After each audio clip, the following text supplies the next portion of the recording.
Yo le doy gracias al Señor por cada vez que tenemos la oportunidad de decirle a Dios cosas como las que le dijimos cantando recién. Este momento de estar en contacto con Dios así, mientras cantamos, mientras oramos, es lo que le da sentido al hecho de que nos reunamos. Y yo no sé si ustedes se dan cuenta, pero muchas de nuestras canciones son oraciones también. Mientras cantamos estamos orando. Le acabamos de decir al Señor, Señor, reconozco que tú has sido mi socorro. Y le dijimos al Hijo de Dios que Él es el único que se merece toda la alabanza. Y hemos elevado nuestras manos y nuestros corazones a Él. Yo no sé a ustedes, pero para mí esto es un banquete espiritual. Poder estar en la presencia del Señor y poder deleitarnos en lo que Él está haciendo en nuestra vida. Yo siempre, cada vez que tenemos una reunión como esta, yo tengo mucha expectativa por lo que Dios va a hacer. Realmente me importa poquísimo lo que yo voy a hacer, pero me genera esta expectativa, como esta pregunta, Señor, ¿qué vas a hacer hoy? Porque yo estoy convencido de que el Dios poderoso, el Cristo resucitado, viene a escuchar lo que nosotros le decimos y viene a obrar en nosotros.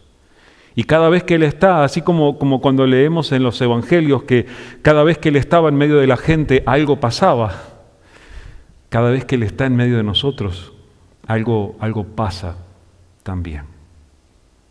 Y tal vez este es un tiempo en el que nosotros mismos podemos plantearnos, bueno, ¿cómo está mi relación con Dios en este tiempo?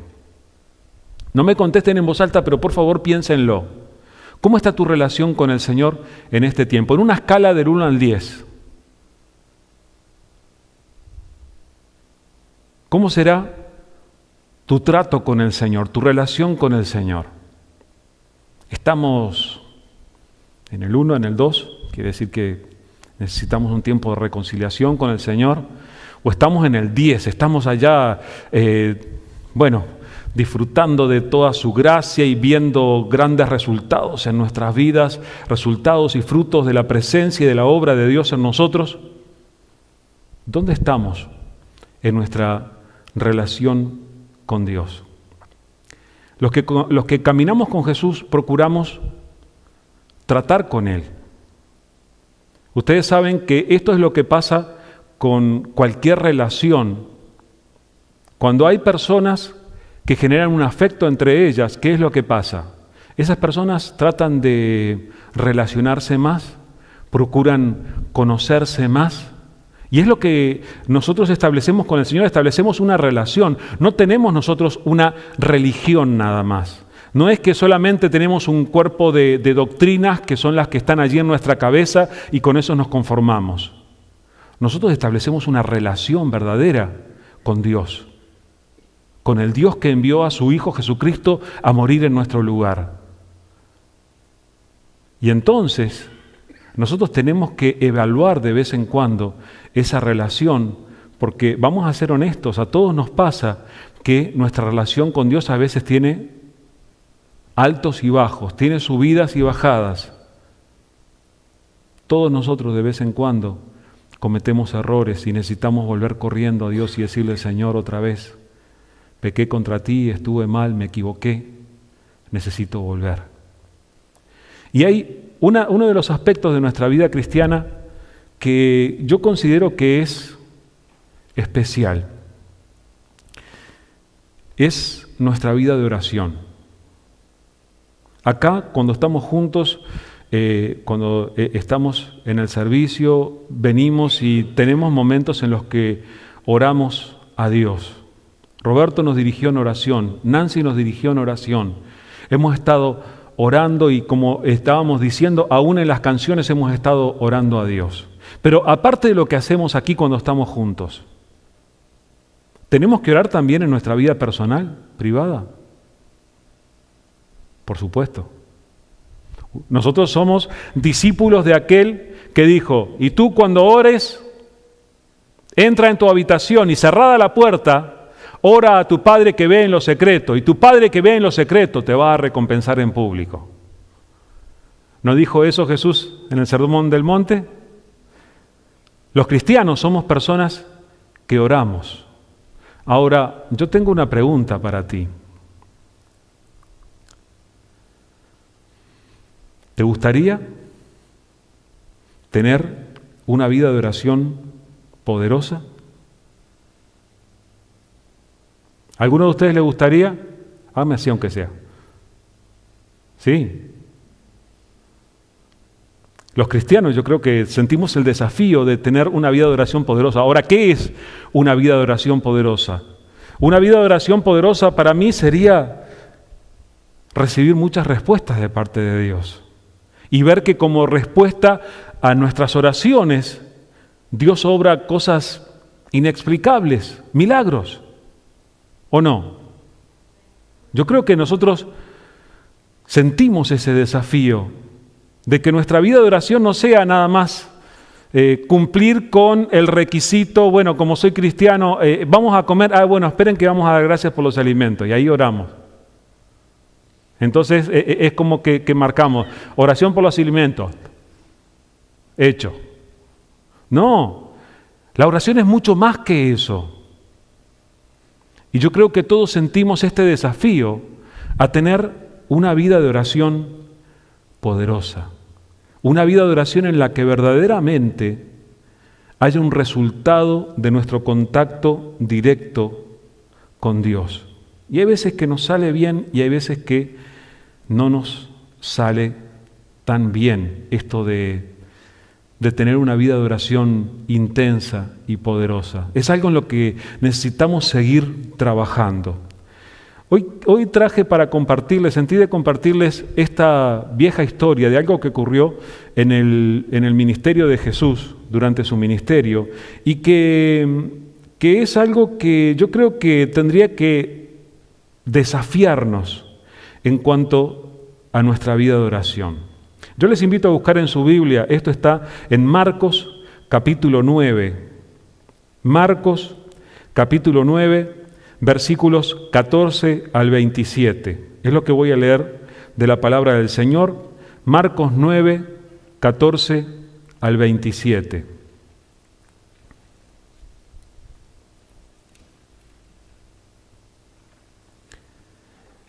Dice así la palabra del Señor, Marcos 9, 14 al 27. Cuando llegaron a donde estaban los otros discípulos, vieron que a su alrededor había mucha gente y que los maestros de la ley discutían con ellos. Tan pronto como la gente vio a Jesús, todos se sorprendieron y corrieron a saludarlo. ¿Qué están discutiendo con ellos?, les preguntó. Maestro, respondió un hombre entre la multitud, te he traído a mi hijo, pues está poseído por un espíritu que le ha quitado el habla. Cada vez que se apodera de él, lo derriba, echa espumarajos, cruje los dientes y se queda rígido. Les pedí a tus discípulos que expulsaran al espíritu, pero no lo lograron. Ah, generación incrédula, respondió Jesús, ¿hasta cuándo tendré que estar con ustedes? ¿Hasta cuándo tendré que soportarlos? Tráiganme al muchacho. Así que se lo llevaron. Tan pronto como vio a Jesús, el espíritu sacudió de tal modo al muchacho que éste cayó al suelo y comenzó a revolcarse echando espumarajos. ¿Cuánto tiempo hace que le pasa esto?, le preguntó Jesús al padre. Desde que era niño, contestó. Muchas veces lo ha echado al fuego y al agua para matarlo. Si puedes hacer algo, ten compasión de nosotros y ayúdanos. ¿Cómo que si puedo? Para el que cree, todo le es posible. Sí, creo, exclamó de inmediato el padre del muchacho. Ayúdame en mi poca fe. Al ver Jesús que se agolpaba mucha gente, reprendió al espíritu maligno.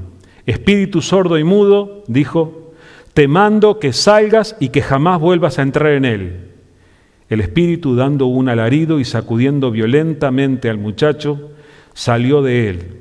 Este quedó como muerto, tanto que muchos decían, ya se murió. Pero Jesús lo tomó de la mano y lo levantó, y el muchacho se puso de pie.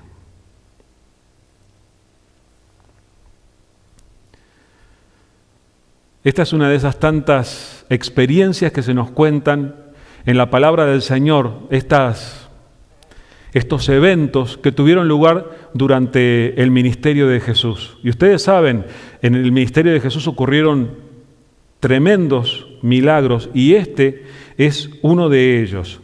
En este caso, el milagro involucra a un muchacho que acá el padre lo define, el padre da su explicación de lo que le pasa al chico y él dice, habla de un espíritu inmundo que lo atormenta.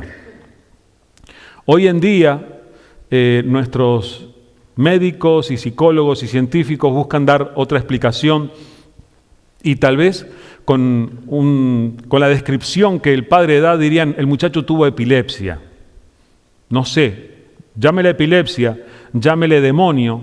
El hecho es que aquí hay un padre con un corazón quebrantado, con una inmensa necesidad, con un hijo que tiene una inmensa necesidad. Y eso es lo que vemos en este pasaje.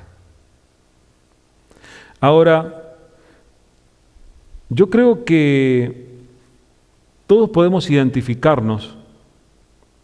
Algunos de nosotros hemos pasado por momentos en los que las cosas no nos han salido como esperábamos y nos sentimos un poquito fracasados.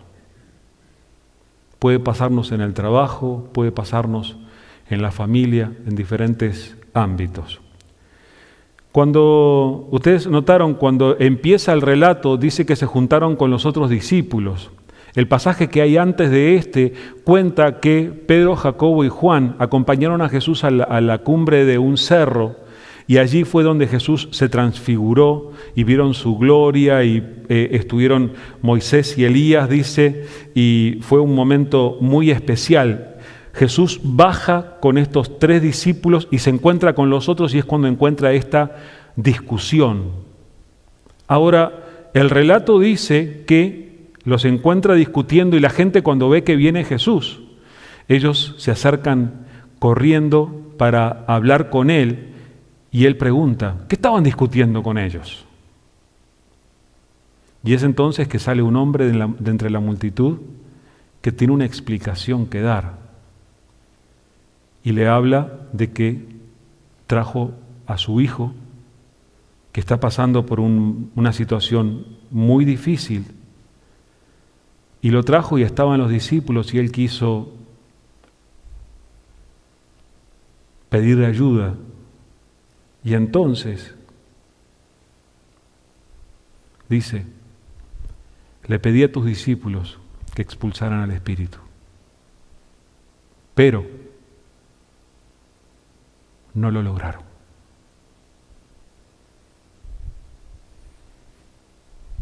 El relato dice que los discípulos estaban allí discutiendo con los escribas o con los religiosos de la época.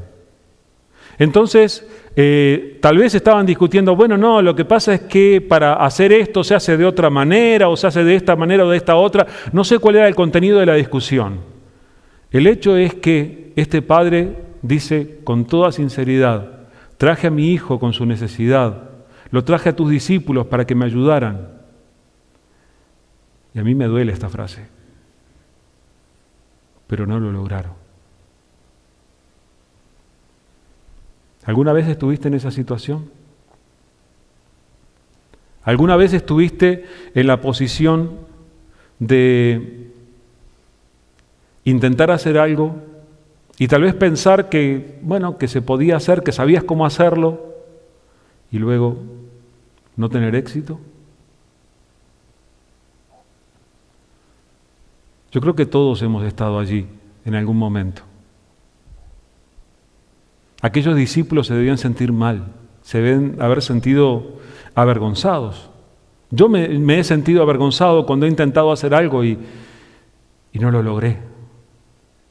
Y tal vez a ti te ha pasado también. Y en cuanto a esto, en cuanto a ayudar a una persona quebrantada, viene el padre y tiene una necesidad. Miren, este es un hombre que tiene el corazón roto. Es un hombre que ha visto a su hijo y miraba a los otros niños jugar allá afuera en el patio y su hijo estaba allí encerrado porque no podía compartir con ellos porque tenía un problema. Y ellos no sabían ni cómo hacer con ese problema, no sabían cómo solucionarlo. El corazón de este padre se quebrantaba por este hijo. Lo que hay acá es el dolor de una familia.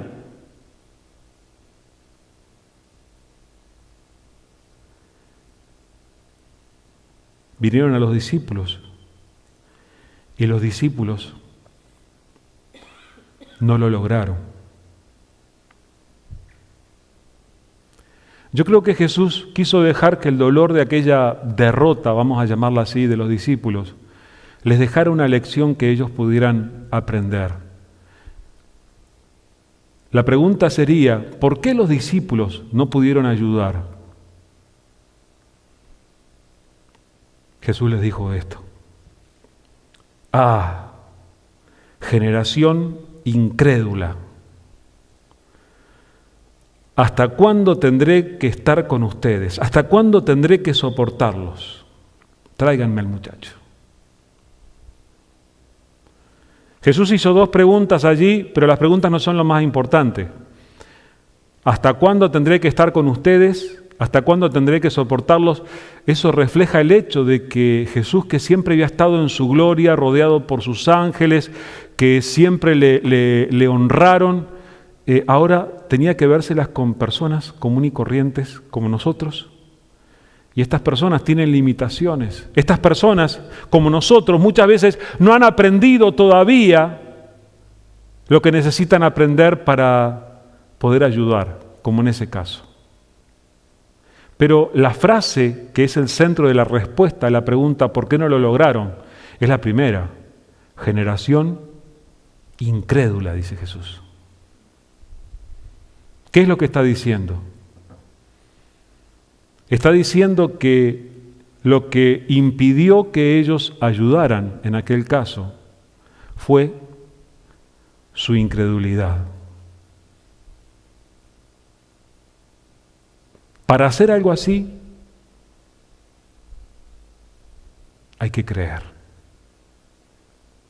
Jesús no habló de que habría que tener una capacitación universitaria, que había que haber estudiado más de este tipo de casos, ojalá tuviéramos más profesionales que traten este tipo de situaciones. No, Él habló de creer. ¿Se acuerdan la pregunta que les hice al principio? ¿Te gustaría tener una vida de oración poderosa?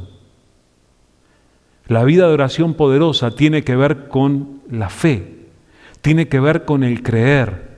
Los que hemos creído en Jesús, no solamente creímos en Jesús el primer día para que nos salvara y bueno, eso ya está, con eso conseguimos el pasaje al cielo y bueno, entonces ya está todo. No, los que creemos en Jesús hemos iniciado una relación con Él y a lo largo de cada uno de nuestros días se hace necesario que nosotros ejercitemos la fe. Y hay veces, hermanos, que vamos a decirlo sinceramente, se nos nota la incredulidad, como se le notó a los discípulos en aquel momento.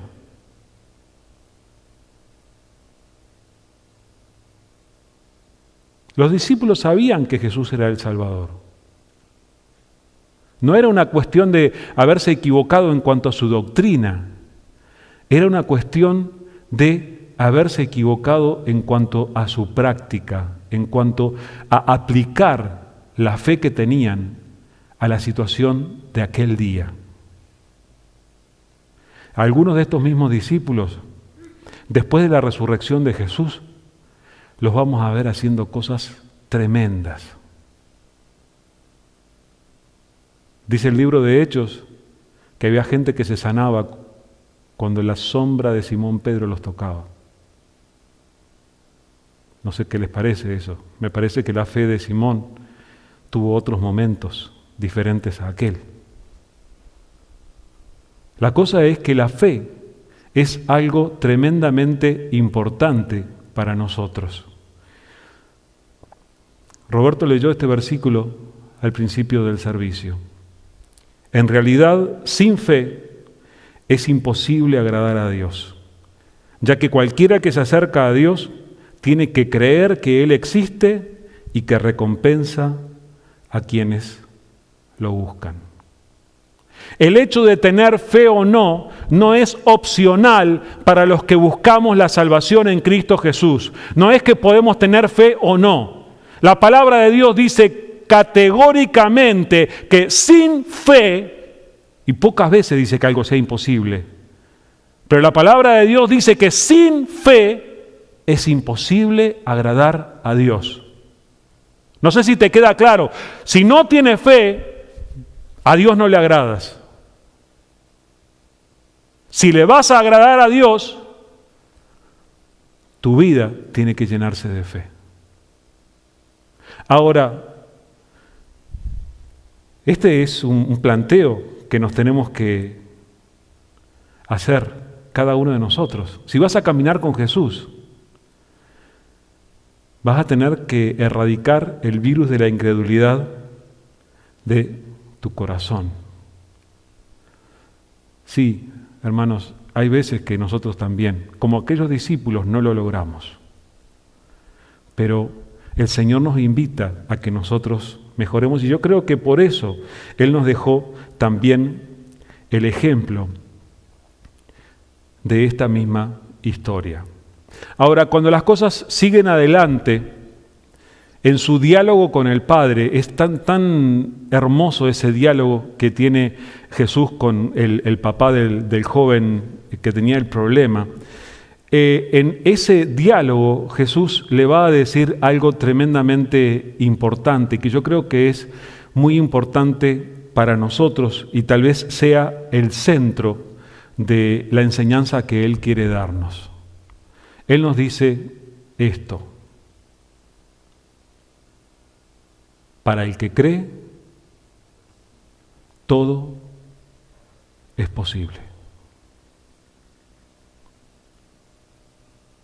Yo cuando leo esto, todas las veces, me pregunto a mí mismo, ¿estoy creyendo? ¿Será que creo? Porque quiero creer, no quiero quedarme en la mitad. Pero Jesús hace esta declaración: para el que cree, todo le es posible.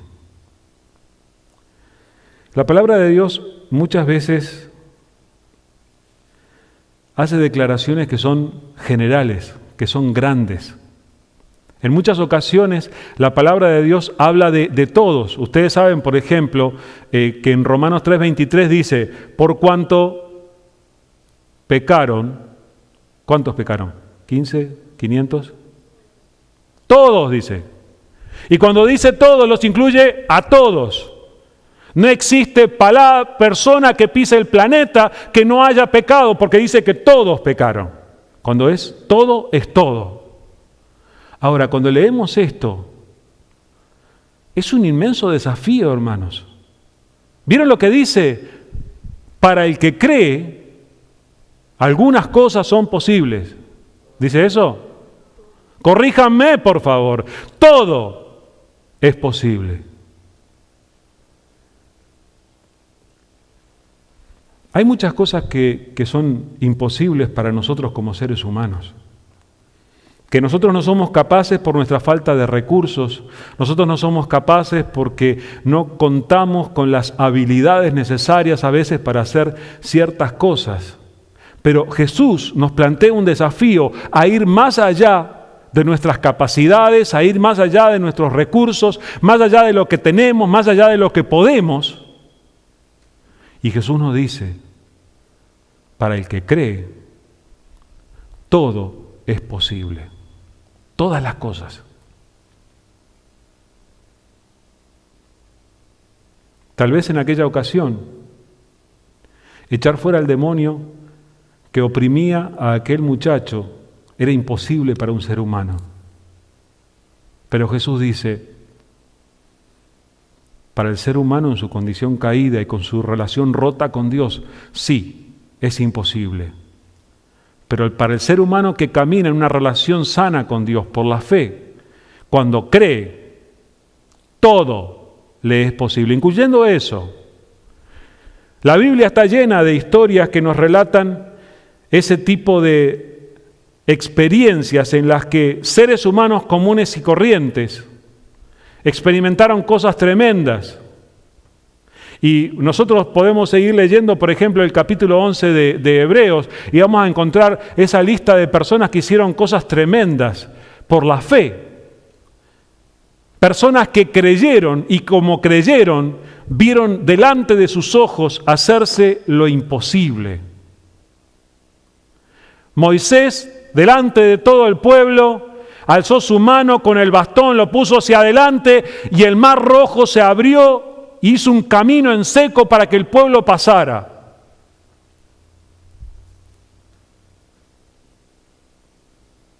¿Qué era Moisés? ¿Superman? No. Moisés creía. Fue una persona que creyó. Y para esa persona que creyó fue posible hacer lo imposible para los seres humanos. A ver, ¿cuántos seres humanos ustedes conocen que puedan separar las aguas de un río, de un lago, de un arroyo? Ni del grifo podemos separar el agua.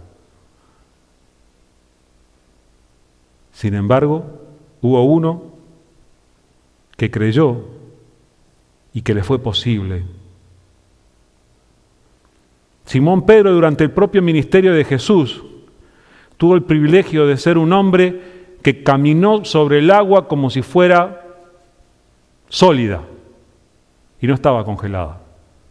Caminó sobre el agua y no se hundió. ¿Cómo fue que pudo? Un hombre común y corriente como tú y yo, ¿cómo fue que pudo hacer eso? ¿Cómo? Porque creyó. Simplemente porque creyó. Esta semana en la Escuela Bíblica de Vacaciones estuvimos recordando la historia del profeta Daniel y los niños disfrutaron de ver representada la parte de la historia de Daniel. El profeta Daniel, por no dejar de orar, fue echado a un foso lleno de leones hambrientos.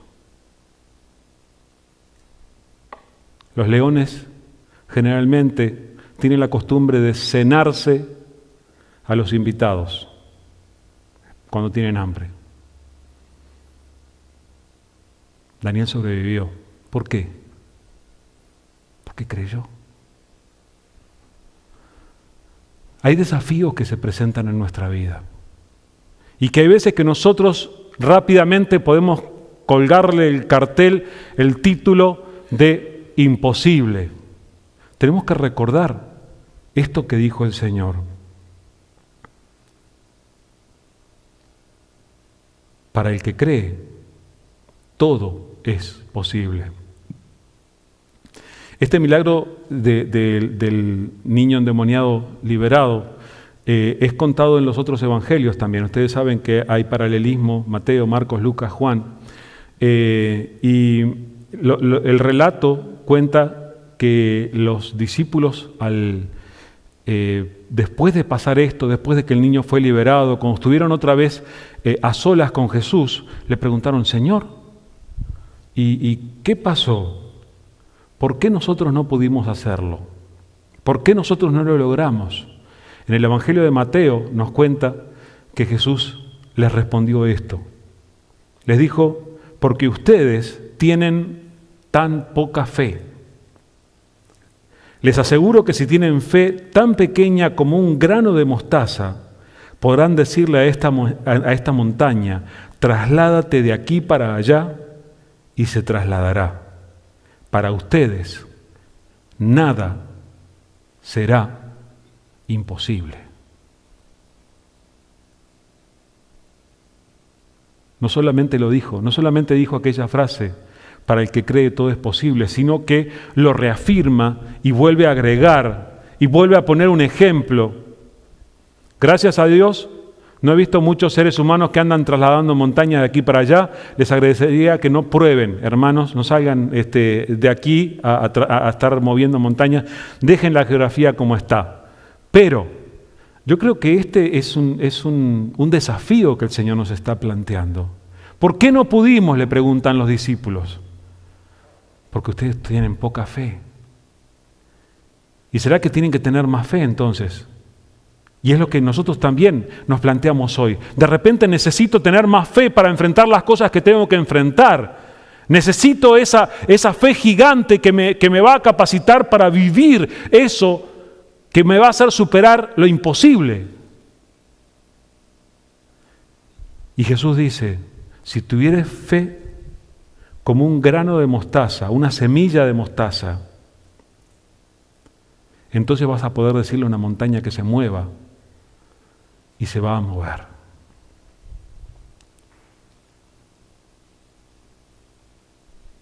Hay montañas en nuestra vida que a veces necesitamos que se muevan, obstáculos, dificultades. El Señor dice que se puede, pero para eso tienes que caminar con Él y tienes que tener fe. Ahora, ¿qué tipo de fe? ¿Cómo es esta fe? Tiene que ser una fe inmensa, grande. ¿Cómo es esa fe grande? Jesús dice que es como una semilla de mostaza. La semilla de mostaza cabe aproximadamente 50 veces en la punta del dedo índice de una persona. 50 semillas caben ahí. Es pequeñita. Jesús está diciendo, si tuvieras esa fe chiquita, esa fe pequeña, entonces vas a poder experimentar en tu vida al Dios que hace lo imposible. Y esto lo tenemos que aprender a trasladar a nuestra vida de oración. Y los cristianos tenemos diferentes versiones en cuanto a esto. Yo algunas veces he escuchado comentarios y he visto también, ustedes saben que camino con el Señor desde que tenía 15 años y entonces he orado unas cuantas veces y también he escuchado muchas oraciones, algunos miles de oraciones habré escuchado. Y tal vez ustedes han escuchado también oraciones, muchas. Y he escuchado comentarios de algunas personas diciendo, ¡qué poderosa la oración del hermano tal! Y entonces, la siguiente vez cuando tienen una dificultad le van a ir a pedir al hermano tal que ore por ellos porque ese hermano tiene una oración poderosa. Ahora, ¿qué es esa oración poderosa? Al principio les preguntaba, ¿les gustaría tener una vida de oración poderosa? Y algunos de ustedes dijeron que sí. Bueno, pero ¿qué es esa vida de oración poderosa? Yo he escuchado diferentes versiones. Hay personas que piensan que cuando uno ora con una voz elevada diciendo las cosas así, entonces esa oración es más poderosa que si uso una voz así chiquitita. ¿El poder de la oración depende en serio de eso? No. Hay personas que piensan que el poder de la oración depende de la postura del cuerpo con el que se haga. Si lo hago de rodillas, es más poderoso que si lo hago de pie. No tengo nada en cuanto a ponerse de rodillas, al contrario. Yo muchas veces me pongo de rodillas y yo los invito a que ustedes practiquen eso de orar de rodillas porque implica humillarse delante del Señor y está bien. Hay personas que piensan que la oración poderosa tiene que ser con la mano levantada y si no tiene la mano levantada entonces no es poderosa. No depende de la posición del cuerpo. A veces puedes levantar la mano, a veces puedes no levantarla. Pero el poder de la oración no depende ni del volumen de la voz, no depende de la posición del cuerpo, sino que hay otra realidad.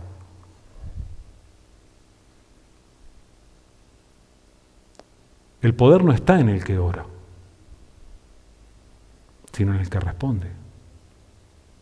El poder de la oración no depende de cómo lo hago. Hay personas que piensan que si yo grito, pataleo y ordeno y decreto y... ¡Cuidado! Tenemos que tener cuidado. La oración siempre ha dependido y va a depender del que responde, mucho más que del que pide, que somos nosotros. Por eso a mí se me ocurrió tomar como ejemplo el diálogo que tuvo este padre con Jesús, porque él oró, ¿saben? En realidad nosotros podemos decir, bueno, él estaba hablando con Jesús cara a cara. Él no estaba así como hacemos nosotros, que cerramos nuestros ojos y que inclinamos nuestra cabeza. Y no, él le habló directamente a Jesús. Pero ¿saben una cosa? Aquel padre oró en el sentido de que él habló con el mismo Jesús con el que hablamos nosotros hoy en día. Cuando nosotros oramos hoy en día, le hablamos a ese mismo Jesús al que le habló aquel padre. Ahora, yo quiero señalarles, yo creo que la oración de aquel padre fue una oración poderosa porque trajo un resultado inmediato. A continuación de aquel diálogo que Jesús tuvo con aquel padre, el hijo fue liberado. Y el muchacho salió de aquel lugar sanado y listo para salir a correr con el resto de los niños como un niño normal. A eso le llamo una oración poderosa, porque produjo un resultado. Por eso yo quiero que miren en la oración de este padre una oración poderosa. Miren cuál fue la oración poderosa del padre. El padre le estaba explicando a Jesús qué era lo que pasaba con el niño, que desde pequeño se caía en el fuego, caía en el agua, apretaba los dientes, se estremecía.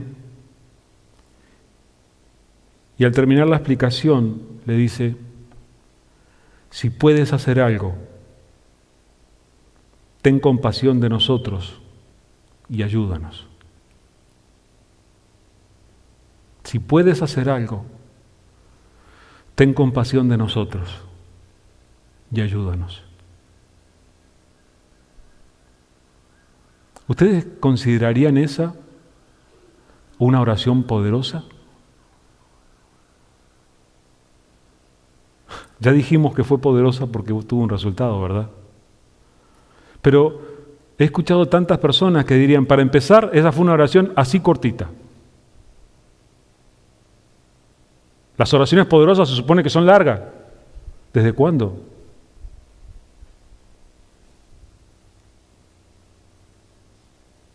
Una oración de una frase puede ser tremendamente poderosa cuando se hace con la fe puesta en el Señor Jesucristo, el autor y consumador de nuestra fe. Este hombre se dirigió al Señor y yo estoy enamorado de esto, porque he notado que hay algo que Dios aprecia tremendamente cuando nosotros nos relacionamos con Él, y eso es la honestidad. Este hombre fue absolutamente honesto con el Señor. ¿Se dieron cuenta?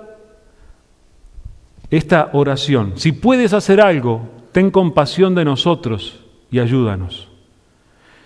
Ese sí que hay al principio de la oración no es el sí afirmativo, el sí enfático que decimos cuando queremos afirmar que algo es así.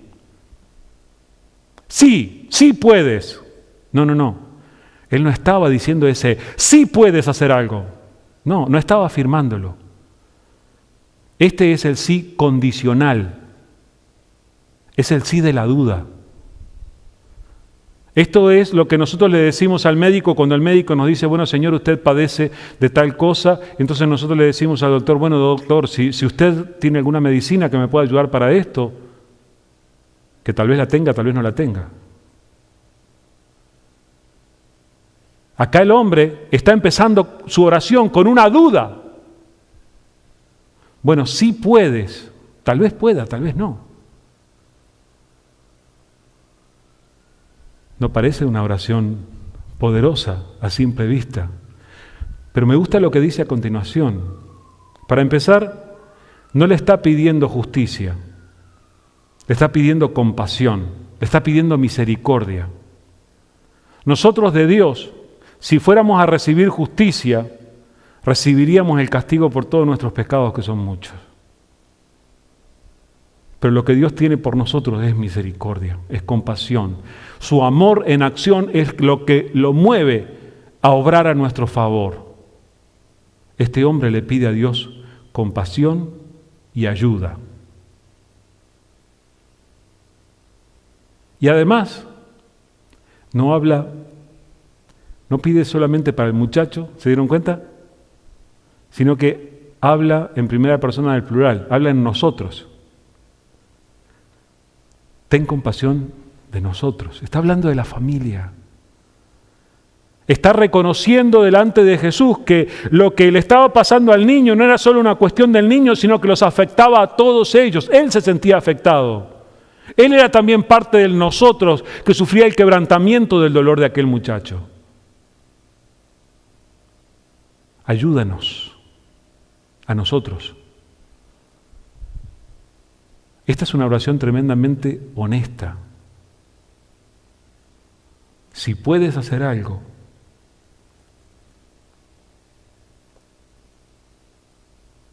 ten compasión de nosotros y ayúdanos. El maestro no lo dejó pasar con ese sí condicional. La Nueva Versión Internacional, que es la que yo leí, le pregunta, ¿cómo que sí puedo? Y es una lástima que la palabra del Señor no venga en versión MP3 del original, ¿verdad? Que no venga con el sonido y con la expresión, o que no la tengamos con el video original de cuando Jesús estuvo con aquel hombre, porque no sabemos cuál fue la entonación con la que él dijo esa frase. ¿Cómo que sí puedo? Suena como un reproche, ¿verdad? Está haciéndole notar, mira, estás dudando de que yo puedo. Suena como un reproche. Ahora, yo estoy casi seguro que cuando Jesús le dijo esto a este padre, él estaba sonriendo. ¿Cómo que sí puedo? Y fue entonces que dijo aquella frase que ya hemos mencionado. Al que cree, todo le es posible. Para el que cree, todo es posible, le dijo Jesús. ¿Cómo que sí puedo? Para el que cree, todo es posible.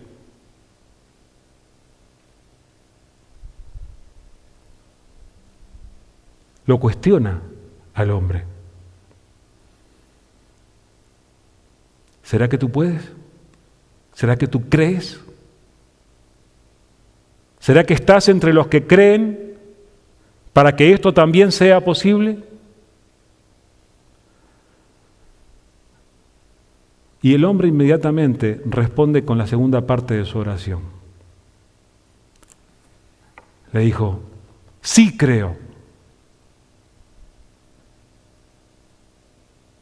Jesús le preguntó, ¿cómo que sí puedo? Para el que cree, todo es posible. Y el hombre le dice esto, sí creo. Y yo creo que después de decir sí creo, inmediatamente fue como que reflexionó un poquito más y se dio cuenta de que en realidad hasta allí no había creído tanto, que hasta allí no había sido tan grande su fe. Y entonces completa lo que le está diciendo y le dice, ayúdame en mi poca fe. Sí creo, ayúdame en mi poca fe. La versión Reina Valera del 60, que es la que más leemos, dice, ayúdame en mi incredulidad. Yo creo que esto es algo que a nosotros nos tiene que llamar la atención. Dios está esperando que tú ores. Pero no solamente Dios está esperando que tú ores, Dios está esperando que seas enteramente honesto con Él. Hay veces que tú no tienes una fe de esas que desborden, no es aquello que es un fuego que te llena el pecho y que tú enfrentas lo que venga. Hay veces que no es así. Hay veces que nuestra fe es como una cosita pequeñita, como un pequeño pensamiento, como una pequeña esperanza que está por allí. Y tal vez nosotros también oraríamos así: Señor, por favor, hasta para creer necesito tu ayuda. Ayúdame a creer. Mira mi corazón y mira lo incrédulo que soy, mira cómo me cuesta creer. Y le tenemos que pedir ayuda al Señor como le pidió este papá. Por favor, Señor, ayúdame en mi poca fe.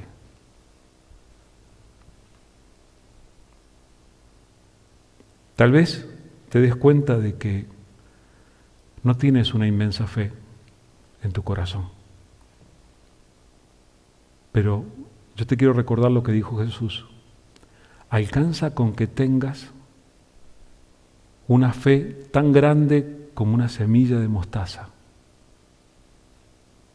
Con esa poquita fe que tú tienes,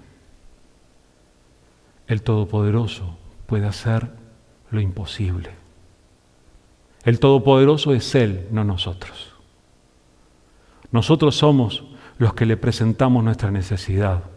Nosotros somos los que les traemos el quebrantamiento de otras personas.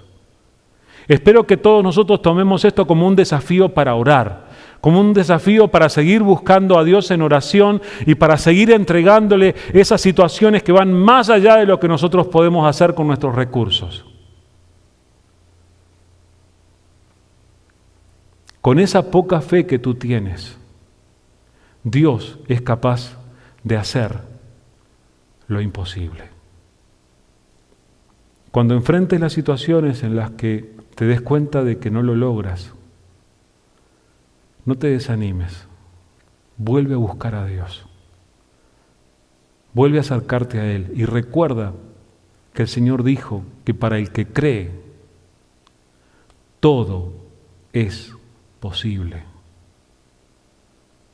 Nosotros, al creer en Jesucristo, hemos recibido el privilegio que no nos merecíamos de relacionarnos con el Creador del universo. Este Dios al que nosotros oramos es el que dijo: sea la luz. E inmediatamente la luz fue. Todo lo que nosotros conocemos fue creado simplemente con su palabra. Así de poderoso es nuestro Dios. El Dios al que nosotros le oramos es el que ordenó a aquel demonio que se fuera, ya, y no vuelvas. Y el demonio no tuvo ni siquiera una palabra que decir, salió. Para el que cree, todo es posible. Acepta el desafío que Dios te está planteando hoy de buscarle, de apoyarte con confianza en Él, de dejar crecer esa lucecita de esperanza que hay en tu corazón, porque Dios quiere hacer grandes cosas en tu vida. Vamos a tener un momento para orar. Yo les quiero invitar que mientras oramos vamos a escuchar una música y yo les pido que simplemente reflexionen y que hagan como hizo aquel padre. Acércate al Señor con tu poquita fe. Allí donde estás, Él te escucha. Y dile, Señor, si puedes hacer algo, ten compasión de mí y de mi familia y ayúdame. Si tú conoces la situación de alguien, preséntasela hoy. Simplemente dedícale tu confianza al Señor. Y tal vez le puedes decir, Señor, yo creo, pero vas a tener que ayudarme a creer más. Ayúdame, como hizo aquel padre. Así que vamos a estar orando y vamos a entregarle al Señor nuestro corazón, nuestra incredulidad, nuestra necesidad. Gracias, Señor. Gracias por esta palabra que tú estás hablando, Señor. Señor, en mi corazón se repite una y otra vez esa frase. Para el que cree, todo es posible. Señor, tú sabes que muchas veces nos pasa como le pasó a aquellos discípulos hace tantos años. Muchas veces no lo logramos, Señor. Y a veces nos sentimos frustrados con nuestra poca fe, y hay veces que no sabemos cómo responder mejor, Señor. Y Señor, tú hoy nos trajiste aquí para hablar a nuestro corazón, y Señor, queremos salir de este lugar con nuestra fe renovada. Y queremos, Señor, aceptar el desafío que tú estás trayendo en nuestras vidas, de creer en ti y de reconocer esta poquita esperanza, esta pequeña fe que llena nuestro corazón. Señor, queremos dejar que tú la hagas crecer. Y Señor, queremos dejar que tú obres en nosotros y que hagas en nuestras vidas lo imposible. Reconocemos, Señor, que el poder no está en el que ora, sino el que responde. Y ese eres tú, Señor. Sigue hablando nuestro corazón en este momento mientras seguimos orando y reflexionando en ti. Gracias, Señor. Gracias, Padre.